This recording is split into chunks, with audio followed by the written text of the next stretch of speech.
Hello guys, welcome to our channel stock engineers.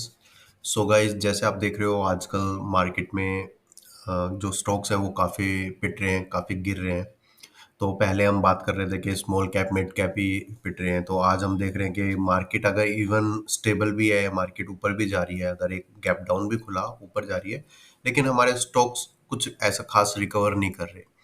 तो इस time पे मुझे याद आया कि काफ़ी लोग अभी भी कुछ मतलब an number of amount stocks hold करके बैठे होंगे कि हाँ ये शायद चल जाएगा, या अभी इसका मैंने तो स्टॉप लॉस लेके तो रखा है, या मैं तो मेरा पूरा रिस्क मैनेजमेंट फॉलो कर रहा हूँ, और वो स्टॉक्स होल्ड कर रहे हैं। तो एक काफ़ी लोग क्या करते हैं कि जैसे ही आपको दिखा कि कोई स्टॉक अच्छा चल रहा है, सपोर्ट पे है, तो वो उनको एक फोमो आता है कि यार ये सपोर्ट पे है, इस टाइम ले लेता हूँ, हो सकता है कल ये 10% ना चल जाए और फिर मैं इसको ले नहीं पाऊंगा। तो एक काम करता हूँ, अभी के लिए मैं इसमें 5 क्वांटिटी लेके छोड़ देता हूँ, एक क्वांटिटी लेके छोड़ देता हूँ। ऐसा इस मुझे क्या रहेगा, मुझे याद भी रहेगा कि मैंने एक क्वांटिटी ली हुई है, और मेरे सामने रहेगा तो मैं इसको ले भी लूंगा। ऐसा कर करके वो काफ़ी नंबर में स्टॉक्स को ले लेते हैं। तो मेरे लिए एक आइडियल आइडियल जो नंबर होता है वो है 12 से 15। वो मैं बताता हूँ आपको किस तरह से मैं डिवाइड करता हूँ उसको। तो काफ़ी लोग 25 से भी ज़्यादा स्टॉक्स होल्ड करते हैं, तो उसके काफ़ी साइड इफ़ेक्ट्स हैं आपके। आप उसमें प्रॉफिट में जाने की प्रोबेबिलिटी आपकी बहुत बहुत कम हो जाती है। काफ़ी लोगों को लगता है कि डाइवर्सिफिकेशन जो हम बुक्स में पढ़ते हैं, या काफ़ी लोग बात करके डाइवर्सिफाइड अपना पोर्टफोलियो रखो, या डाइवर्सिफिकेशन ज़्यादा होनी चाहिए। तो उसके बहुत ज़्यादा साइड इफ़ेक्ट्स हैं। Side effects in the sense आपके लिए वो नेगेटिव है, अगर आप बहुत ज़्यादा स्टॉक्स होल्ड कर रहे हो। और उसके बारे में मैं बताता हूँ कि जो डाइवर्सिफिकेशन जो बोलते हैं वो उसका मतलब ये नहीं है कि आप हर सेक्टर से एक एक सेक्टर भी नहीं, हर इंडस्ट्री से एक एक स्टॉक ले लो, ऐसा नहीं है। डाइवर्सिफिकेशन इट मीन्स अपना रिस्क आप कितना डाइवर्सिफाइड कर रहे हो, बट वो ओवर डाइवर्सिफाइड भी नहीं होना चाहिए। तो मैं आपको अभी दिखाता हूँ। तो मान लो आप अगर 1 साल से भी मार्केट में हो, और पूरा आप सबको पता है कि बुल मार्केट चल रही है, ठीक है, तो आपको ये आइडिया तो मिल गया होगा। अगर इस बुल मार्केट में भी आप 1 साल में भी आए हो, तो आपको ये आइडिया है कि जिस दिन फॉल आता है वो काफ़ी दिन का गेन ले जाता है। ये तो हर कोई नोटिस कर रहा होगा। हमने 1 2 3 4 5 दिन तक यहाँ वेट किया, एक दिन में निकल जाता है। ठीक है, मैं डेली चार्ट लगा देता हूँ अभी के लिए। तो आप ये चीज़ मुझे शायद बताने की ज़रूरत नहीं होगी। आप ये चीज़ तो सबको अब तक आइडिया मिल गया होगा कि हम इतने दिन का गेन करते हैं, एक दिन में निकल जाता है, ये गेन करते हैं, ये निकल जाता है। यहाँ से यहाँ तक का गेन हुआ, फिर एक दिन निकल गया। तो और कभी तो 4 5 दिन का, यानी कितने दिनों का गेन जो हमारा है वो 4 5 दिन में पूरा निकल गया। तो आपको ये चीज़ समझ आई है कि जो रैली है वो बहुत स्लो होती है, नॉर्मल होती है, और उसके बाद जो फॉल आता है वो जल्दी आता है। ठीक है, मैं थोड़ा-सा वीकली चार्ट पे भी ये चीज़ आपको दिखा देता हूँ। मतलब नॉर्मल अपना जो भी जो एक पूरा का पूरा एक स्विंग होता है, या पूरा-पूरा एक ट्रेंड होता है, वो आप देख सकते हो। ट्रेंड एक शॉर्ट फॉल, मतलब एक फॉल आया सडन, एक सडन फॉल, फिर up, sudden fall, up, sudden fall. तो इससे आपको एक आइडिया मिला कि हाँ, अगर मैं मार्केट में पूरे टाइम बहुत ज़्यादा टाइम पे हूँ, तो ये हो सकता है कि जो मैंने गेन है वो मेरा लॉस में बदल जाए। तो एक टाइम अच्छा टाइम होना चाहिए जहाँ पे आप प्राइस एक्शन के अकॉर्डिंग अपना प्राइस बुक भी कर रहे हो, अपनी स्टॉक को बुक भी कर रहे हो। अब आप मान के चलो कि मेरे पास 50 स्टॉक्स हैं, ठीक है, और 50 स्टॉक्स में से मेरे 25 तो अभी मूव कर रहे हैं, और 25 मेरे एवरेज पे है, यानी मैं बिल्कुल लॉस में नहीं हूँ। एक ऐसा दिन आया, ऐसा एक सडन फॉल सिर्फ एक दिन आया। तो एक दिन का अभी हम बोल क्या रहे हैं, एक दिन हम देख सकते हैं, आज देखो कितना रेड है, ठीक है, ग्रीन कुछ ही दिख रहे हैं और ये सिर्फ रेड है। एक दिन ऐसा आया जिस दिन आपके सारे स्टॉक्स गिर रहे हैं, तो उस टाइम पे आप क्या करोगे? आपके जो 50 स्टॉक्स हैं उसमें से करीब-करीब 30, 35, 40 तो आपके नेगेटिव में होंगे।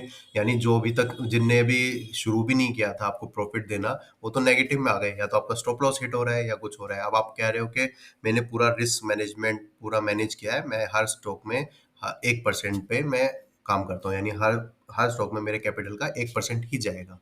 ठीक है, बड़ी अच्छी बात है, और ऊपर जाएगा तो मैं 2% पे बुक कर लूँगा, मेरा पैसा तो डबल हो जाएगा। और मैंने 40 ट्रेड लिया, तो उसका मतलब 40-40 80, तो 80% तो मेरे 40 ट्रेड में ही आ जाएगा। मुझे 100 ट्रेड भी लेने की ज़रूरत नहीं है, 50 ट्रेड लेने की ज़रूरत नहीं है। ठीक है, मानते हैं, लेकिन आपने नेगेटिव साइड के लिए तो कभी सोचा ही नहीं। अगर नेगेटिव साइड जाएगा, जब 40 स्टॉक्स गिर रहे हैं, आपने स्टॉप लॉस लिया, लेकिन 40 स्टॉक्स का अगर स्टॉप लॉस हिट हो जाता है, तो आपके पास 40% तो आपका पहले ही पैसा चला गया। आप उसको वापस अगर रिकवर करना है आपको 60, यानी 60% जो रह गया, उसको वापस रिकवर करना है, तो अराउंड 60% तो फिर से आपको कवर करना पड़ेगा। उस 60 मतलब 60% से वापस 100% जाने में तो आपको बहुत टाइम लगेगा। मैं आपको दिखा देता हूँ। आप बोल दो कि स्टॉप लो, मैंने हम स्मॉल कैप में ज़्यादा नहीं है, हम मिड कैप से निकल जाते हैं टाइम पे हम, तो मैं आपको आज निफ्टी 50 ही दिखा देता हूँ।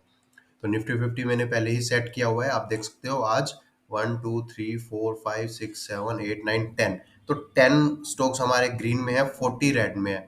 मान लो आपके इसमें से आपकी जो लिस्ट है, आपने 50 स्टॉक्स लिए हुए हैं और उसमें से आपके 25 परफॉर्म कर रहे हैं, 25 नहीं कर रहे, तो 25 तो आज सपोज मान लो कि 25 में से अगर 40% भी मैं उसके लेके चलता हूँ तो 20 का तो स्टॉप लॉस हिट हो गया। इसका मतलब आपने 1-1% की, अगर आप रिस्क मैनेजमेंट सब अच्छा कर रहे थे, पोजीशन साइज आप उसके परसेंटेज के हिसाब से कैसे भी कर रहे थे, पोजीशन साइज तो आपकी गलत हो ही गई, तो आपका यानी 20% तो आपका आज साफ हो गया। तो क्या ये सही तरीका है अगर आपने इतनी नंबर ऑफ स्टॉक्स लिए हैं तो? और जब आप बोलते हो कि यार ये बढ़ेंगे भी तो जल्दी, तो मैंने आपको दिखाई दिया है कि जब भी मूव आती है, जो अपसाइड में मूव है वो स्लो स्लो चलती है, यानी आपका 1% बढ़ा, 2%, 3 4 5%, 25 स्टॉक्स में आपका धीरे धीरे 5% बढ़ा, लेकिन वो एक दिन में 5% चला गया।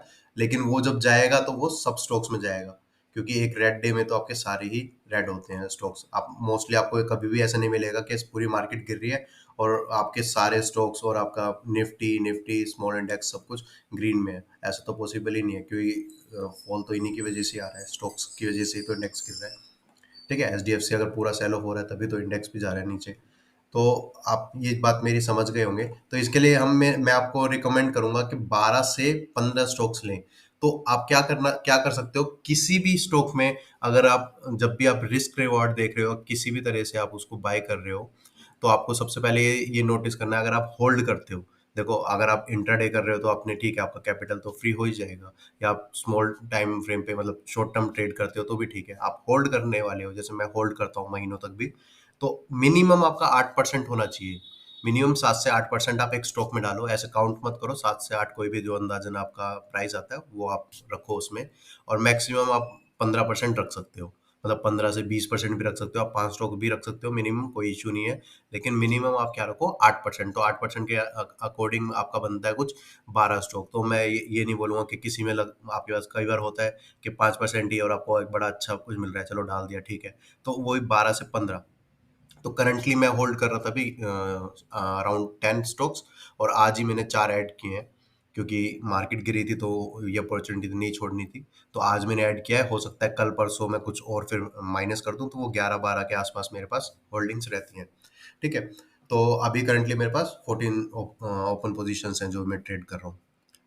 ठीक है, तो आपको अब ये चीज समझ आई होगी कि कैसे इसमें बेनिफिट नहीं है। आपने स्टॉप लॉस तो अपने सेट कर लिया, आपने हर स्टॉक का अपने सेट कर लिया कि ये अगर इस कंसोलिडेशन से नीचे जाएगा तो मैं निकल जाऊंगा, और ये मेरा जो भी मेरा कैपिटल है, 10 लाख है या 5 लाख है 50 लाख है, जो भी है उसका 1% मेरा निकलेगा। ठीक है, लेकिन जब मार्केट गिरेगी और आपके उसमें से 50% डाउन हो गए, अभी तो मैंने आपको दिखा दिया 80% डाउन है निफ्टी 50 में, 80% स्टॉक्स डाउन है, राइट।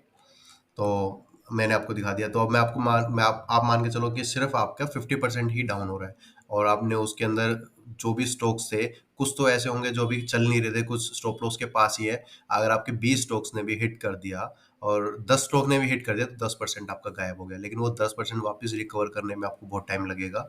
और जब आप धीरे धीरे रिकवरी कर रहे हो, अगेन फिर एक फॉल हो जाएगा। अभी आप खुद देख सकते हो, इस महीने में तीसरा ये डाउन साइड है, राइट, स्टॉक्स में, चाहे आपको निफ्टी में नहीं दिखेगा ये। ठीक है, तो ये आपके लिए बहुत ज़रूरी है कि आपने एक एन नंबर ऑफ जो स्टॉक्स आपने जो होल्ड करने हैं, आपने जो आपके इस टाइम पे ओपन पोजीशन है, किसी दिन भी फॉल आ सकता है, वो एक मेंटेन रहनी चाहिए आपकी। तो इसके लिए मैंने एक आपको एक सजेशन दिया था स्टॉक सिलेक्शन वाली वीडियो में, या अम, मैंने एक सजेशन दिया था आपको कि आप कैसे कर सकते हो जब तक आपके स्टॉक्स चलते हैं। आप जब चल जाते हैं और आप ट्रेलिंग स्टॉप लॉस उसमें रख चुके हो और आपके वो बाय प्राइस से ऊपर है, तभी आप एक नई पोजीशन ऐड करो। इस तरह का मैंने एक सजेशन दिया था।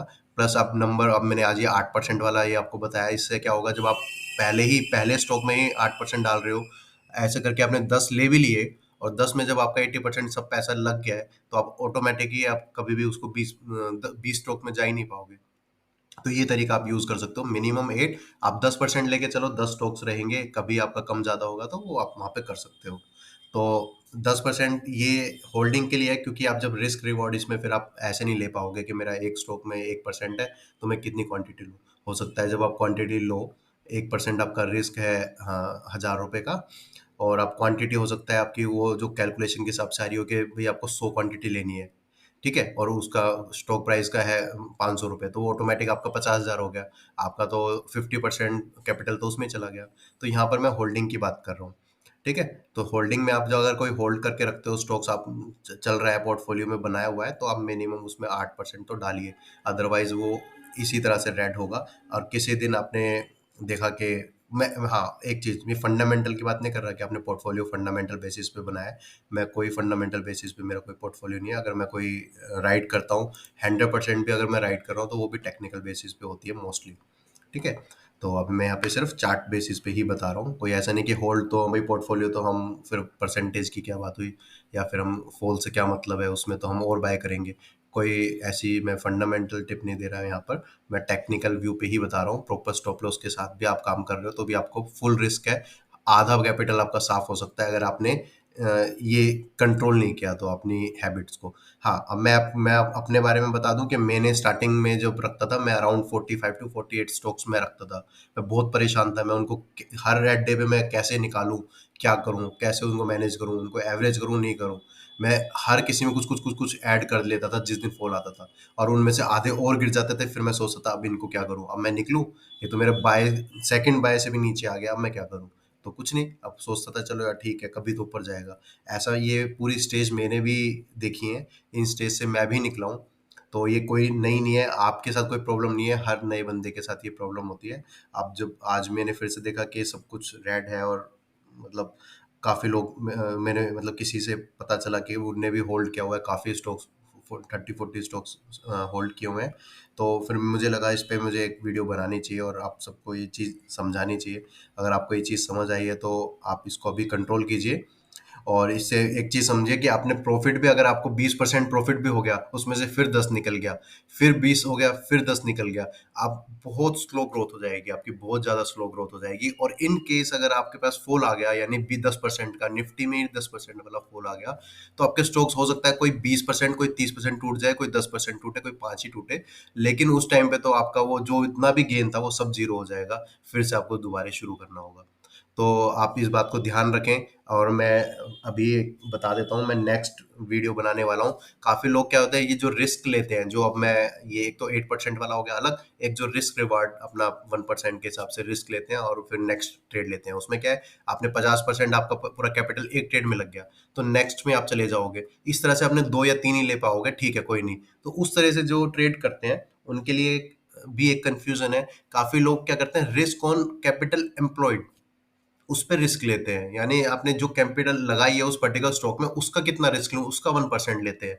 और कुछ लोग लेते हैं कि कैपिटल, हमारी टोटल कैपिटल का 1% लेना चाहिए। तो इसमें बहुत डिफरेंस है, बहुत मेजर डिफरेंस आएगा। मैं नेक्स्ट वीडियो इस पे बनाऊंगा, जो कि वो एक्सेल के साथ में थोड़ा कैलकुलेशन करूंगा, तो मैं ट्रेडिंग व्यू पे वो वीडियो नहीं डाल पाऊंगा।